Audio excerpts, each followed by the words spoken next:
You can skateboard anywhere.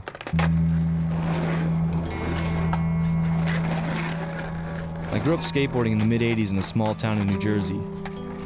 Unlike today, my friends and I didn't have skate parks or a designated area to ride. We had the streets in front of our homes that twisted through and connected our neighborhoods. It was on these streets and in abandoned parking lots that we first bloodied our shins and bruised our knees and elbows, forging our abilities on our boards and discovering the joy of skateboarding. We truly made something out of nothing. That was the spirit of skateboarding. The possibilities were endless. And in a dead-end town, skateboarding represented a runway to the stars and beyond. Skateboarding was our passion, our reason to live. You can skateboard anywhere. It was this idea realized and the open country of possibilities that it represented that led to my getting sponsored in 1986 and eventually turning pro. And it is this idea realized that sustains my professional career to this day. As the focus narrows onto flavor of the month trends in the skateboard world, I stand ready to fight to keep this idea alive and relevant. You can skateboard anywhere. Let's go walking tonight. I just need to get out of this place. It's been a long night. I still feel alone, even though you've been here with me. Baby, help me through.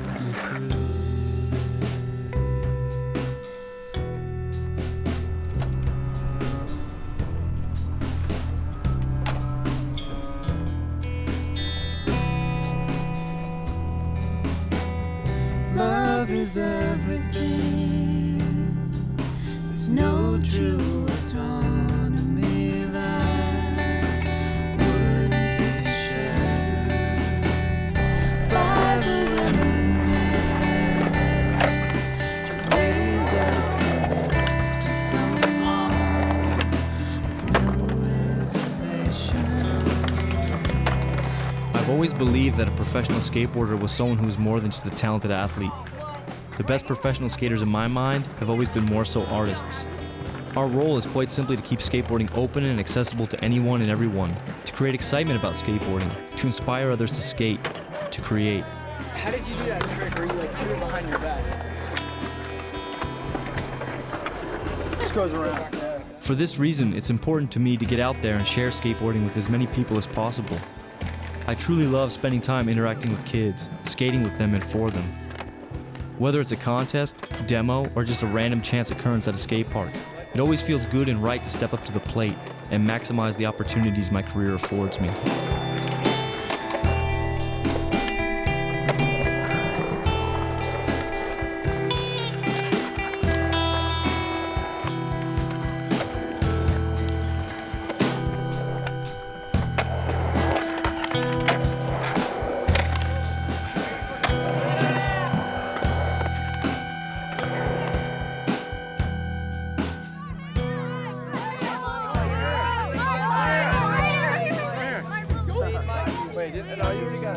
Mike, you're my home dog.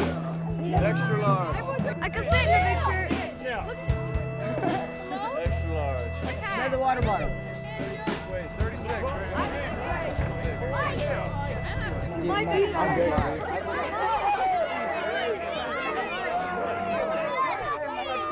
I can't every day, Mike. I can't every day. Right on, Mike.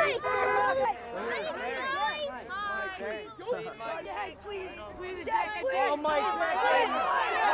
I got no tail. I got no tail, my boy. I got no tail. Mike, look, I have no ball. To me, being a professional is always about giving back, about passing on the torch and nurturing the love of skateboarding in those who dream. Oh, thank you, man. Wow. I'm gonna die a happy man.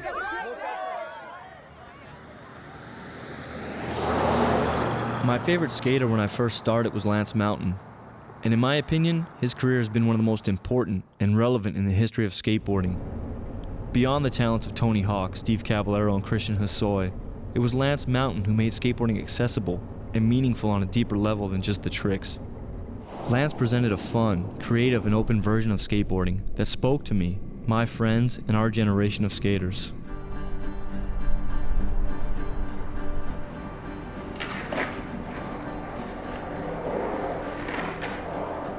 Like a script written in Hollywood, it was Lance who would eventually be the one who discovered me and brought me into the world of professional skateboarding. And it was Lance who handed me the torch I speak of, the one I pass on with great pleasure and guard with diligence. Counting off the days.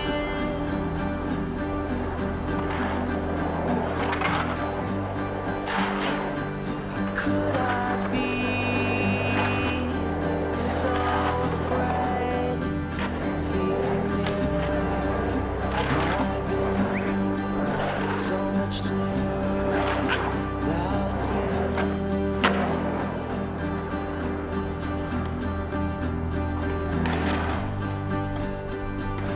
Not been on the run.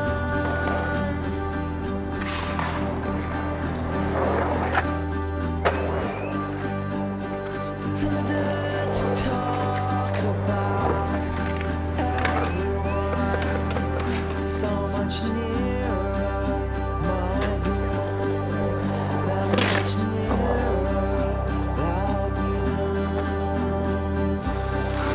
And it's so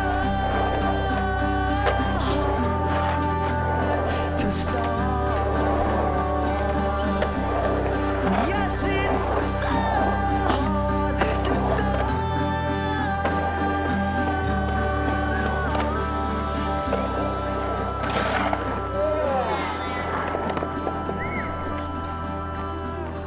Beyond everything that I've come across in skateboarding that's happened to me from skateboarding through skateboarding, probably the most monumental moment was when you pulled up downtown Virginia Beach in a car and you got out and I skated a little bit, but it's like meeting you was incredible, and then having you give me a skateboard, like a complete setup. My board was in such bad condition. It was like it was just one of the coolest moments of my life to this day. And the coolest part is being a pro for so many years now is I've got to live that over and over myself. Right. Like I've got to give the kid a board, So I always felt that if when I first put in those first, the Bones Brigade video show and Future Primitive, which were really important videos, for that time period for me personally. I mean, that's where I kind of got my identity from. That's where I really learned a lot of the things that I carry forward with me to this day, from those videos. But I feel like that if you weren't in those videos, if it was just like Hawk, McGill, Caballero, Rodney Mullen, that skateboarding would have been something that I would have held on a pedestal, but it would have seemed almost like hard to break into that world. Like if you just put on a video, you see Tony Hawk, you're like you're brand new to skateboarding. I'll never be able to do that. And not that your skating was below par of theirs, but your skateboarding, you were right there with them skating wise and trick wise, but you also had a way of making skateboarding feel much more accessible to someone that was just starting out. I think there was something about the element that you brought to those videos and some of the storytelling that Peralta was doing through those videos that enabled us to really connect to what was happening. Yeah, I mean, I think it's a long old story if it's a sport or if it's an art form or some sort of thing like that, and it's probably going to be more of a art form or an activity to the majority of people than a sport. How does that translate to what's happening today with these big events, lots of corporate attention, lots of money being thrown around? I mean, it's a lot different than it was when I started out. Way different than it was when you started out. I mean, how does a kid navigate his way through skateboarding today? How does he figure out which direction he's going to go? Is it a sport to him, or is it this artistic, creative pursuit? Well, there's aspects of it that are a sport for sure, and different guys get into it different reasons. It's really hard for a kid to get into it without the reason of I'm going to just play on this thing because people are making money already. They already see it. Their parents see it. That their parents might want them in that instead of Little League. It's just totally different now.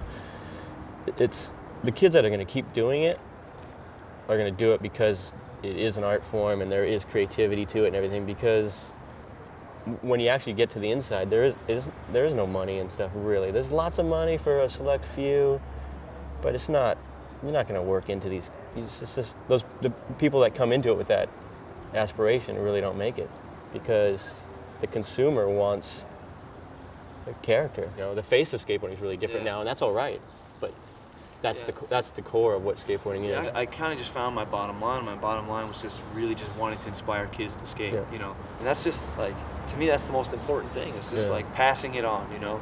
And it goes back to you handing me the board and me handing another kid the board, and it's not just a skateboard you're handing. It's like you're handing something like, it's like, and I've made this analogy before and talking to you. It's like a torch, man. It's something like you feel very strongly about it. It's like you just don't pass it. You want to pass it on to everybody. You want everyone to have this, you know, to be turned on to something, like you're turned on to something, you know. But when you pass it on, it's like you hope that the next person that takes it is gonna guard it in the same way and care about it in the same way, you know.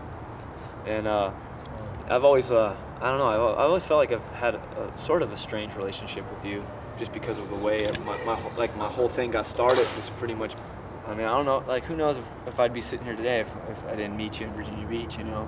And then beyond that, you know, it's like I've always kind of felt like, I always like I want to make Lance proud, you know. I was like, man, I want to like make something of this, you know, something real, you know, do something real with this opportunity. I mean, I try. Yeah, it's awesome. I mean, what's real is what you're presenting in the skateboarding and in the thought process, and just the idea of what we're actually doing out here. And it's like you've been able to do it because you are a great professional, and you're a great professional in the sense of you're getting kids to fall in love with skateboarding. That's what you're supposed to do, you know, whichever way it is somehow. And when they fall in love with it, they're not going to stop. You might do it. That's not being a skateboarder. Like, not being able to stop is a skateboarder, I think.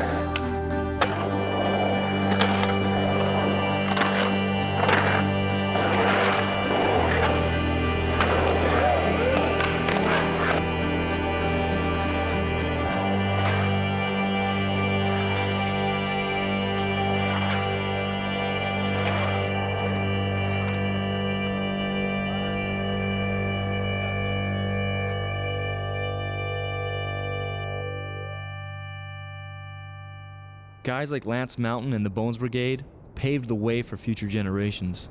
There's no doubt that the best things in my skating come from guys like Lance. The best things get passed on. Kids today may not find his skateboarding accessible, but undoubtedly his contribution will endure. Ryan Sheckler is the new generation in skateboarding. At the very young age of 13, he's winning major competitions like the X Games, starring in commercials and movies. And if not already, he is certainly on his way to being a household name and millionaire. I've known Ryan and his brother Shane for many years, and it couldn't happen to a better kid.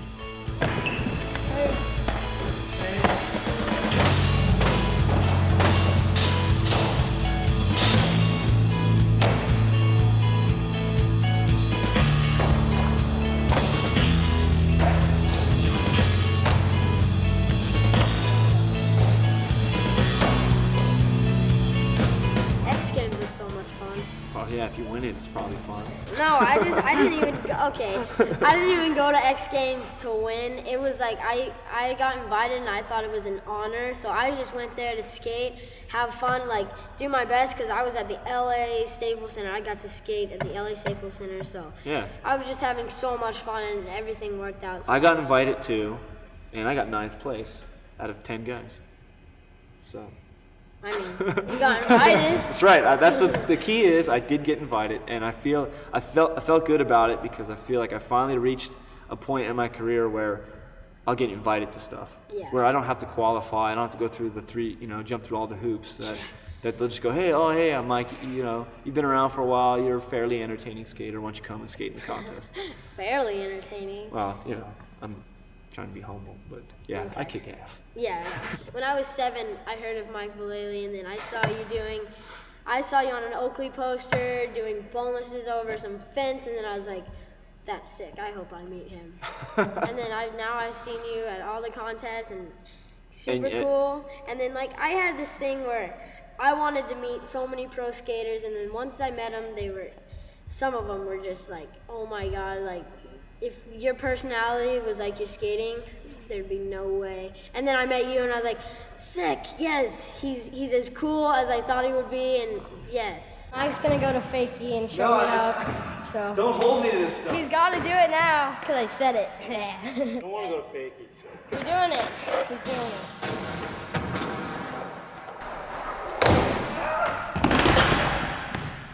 Second try.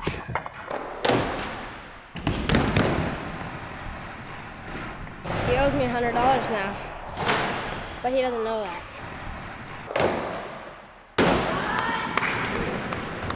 When I started skating, it was it was like there was a purpose. Yeah. It was almost an act of rebellion. And I think I'm trying to think of like, would it be like now for like someone like yourself start skating at the age of 4 or something like? Yeah, you know, like when I started skating, it was just because my dad used to skate back in his day, and then he just always kept his skateboard for his very first skateboard, and it was one of the really old ones, and it was just laying around in the garage. I was like 4, and I was like, oh, that's cool. So I picked it up and just started rolling around on my knees, and then gradually got onto my feet, and it was just, my parents thought it was gonna be just like this little thing I was going through, like my favorite toy for right then, but I never stopped. It was just so much fun, and it made me feel like I was doing something special for myself, because I didn't really like the team sports. I like to be like kind of by myself when I skate, so it helped me out so much. Well, perhaps it's just inherent in skateboarding. I mean, I'm talking about it being a teenage thing, but everything you just said rings true to me. I mean, that's kind of why guys like us skate. Yeah. It's for those reasons, you know. It's like, not that like we're anti-team sports or Yeah. anything, but you find your own niche, you find your own groove, and something like skateboarding is like you said, it's just so personal, and it's something you do on your own time, and you push yourself for yourself. You know, it's not, you don't do it for anybody else. So. Yeah. When we're at contests and stuff, my dad will just walk off and sit in the stands with everybody else, and some of it's good remarks and some of it's just a whole bunch of crap. There's so many haters out there, and I don't know. I mean, Oh man. haters suck. The people that are sitting there talking are the people that are sitting there talking. Yeah. That's the bottom line. The guys who are out there making it happen are the guys who are out there making it happen. And if you're someone who's making it happen, you're going to be hated on. Yeah. Because most people can't go that route. Most people don't have the balls to go that route. And It so takes. jealous. Oh yeah. Well, that's what it is. It's jealousy. People are going to sit there and talk. They're just going to sit there and talk, and you know what? It's something you've experienced already, and it might only intensify in the next few years. Yeah. Because after this incredible year, you've had contest placings and stuff, and your coverage that you're getting is super sick. So it's like people are going to just start like trying to pick you apart, and there's going to be so many like moments where you're going to be challenged, but to let other people talk you out of it or talk you down or make So you feel bad. bad, like you just can't let it happen. Yeah. Man. You just gotta be stronger. That's right.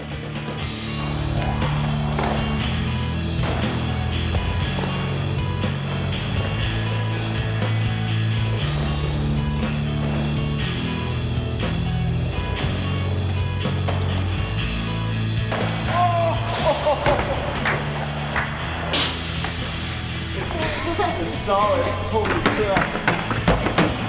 Oh my gosh.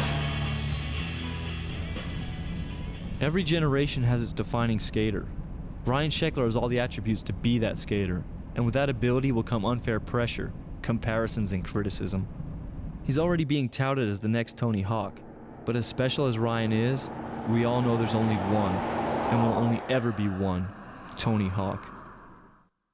Tony is without question the most recognizable and important skater of all time.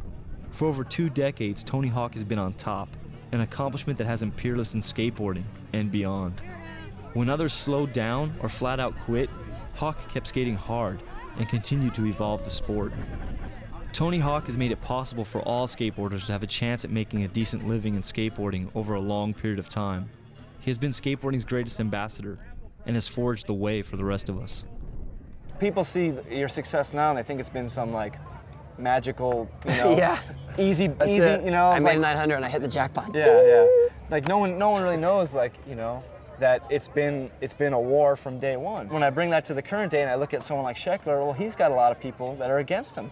This young kid's got Yeah. people like rallying against him. Yeah, like, yeah. You know, yeah, it's it's like, contest skater. And yeah, Yeah, already. Already. yeah.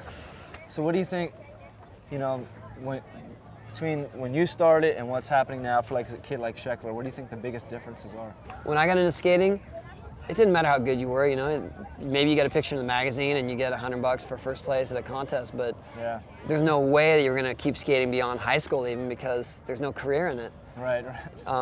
You know, and it just wasn't appreciated, it wasn't recognized. And now, you know, kids start skating because they dream of being famous, and it's just such a strange Yeah. paradox because fame, it wasn't even an issue when we Right, started right. skating, you know what I mean? Like, I knew some names of pros when I was there, when I started, and I'd see them sometimes in the parks, and I was like, wow, that guy's here, but it wasn't like the end all or what I aspired to be. I was just like, cool, that Yeah. guy's pro, I saw him in a magazine. Obviously, I mean, you're so huge, not only in skateboarding, but just in, you know, just as a household name these days, that obviously makes you an easy target. So I go places and kids are like, man, Tony Hawk's a sellout, he sucks. Yeah. And I'm like, how the hell is Tony Hawk a sellout? Dude, he's got the video games. I was like, you know, and I tell him, I go, you better shut up, and you better listen up, because this guy has been skating forever, you know, and you want to talk about hardcore, he was skating when there was no money, he was skating when there was money, he was skating again when there was no money. He had a house, he didn't have a house, he had everything, he didn't have anything. And he continued to skate and help skating evolve and progress throughout all of that whole timeline, before you were born, before you even started skating. So what the hell are you talking about? Thanks you for know? backing me up, Mike.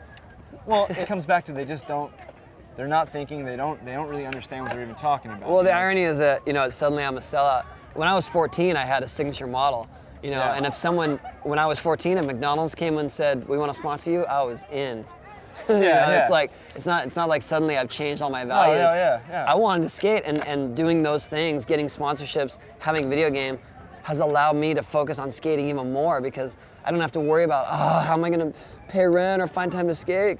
I think you only sell out when you stop giving back. And I think if we as the skateboard community looked at what you've done and what you continue to do, you can take McDonald's money, you could take anybody's money, I don't give a damn, because you're continuing to give back, you're continuing to help make skateboarding exciting, continue to help it progress and evolve, and that's the bottom line.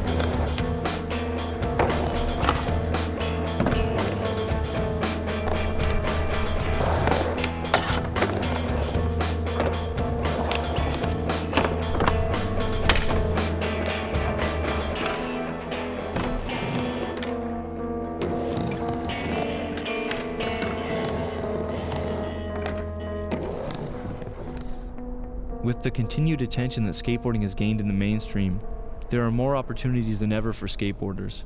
And as a result, many kids grow up dreaming of winning gold medals in the X Games, knowing that one can make a decent living riding a skateboard. But in my mind, a lot of this has nothing to do with real skateboarding.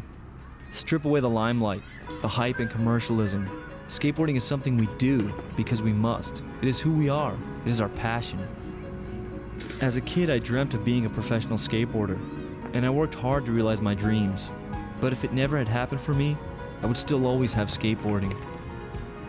I'm so blessed to have this season of my life where I can travel the world with some renown and share skateboarding with others. But the day will come when I slip back into obscurity, and just skate, because this is who I am and what I love.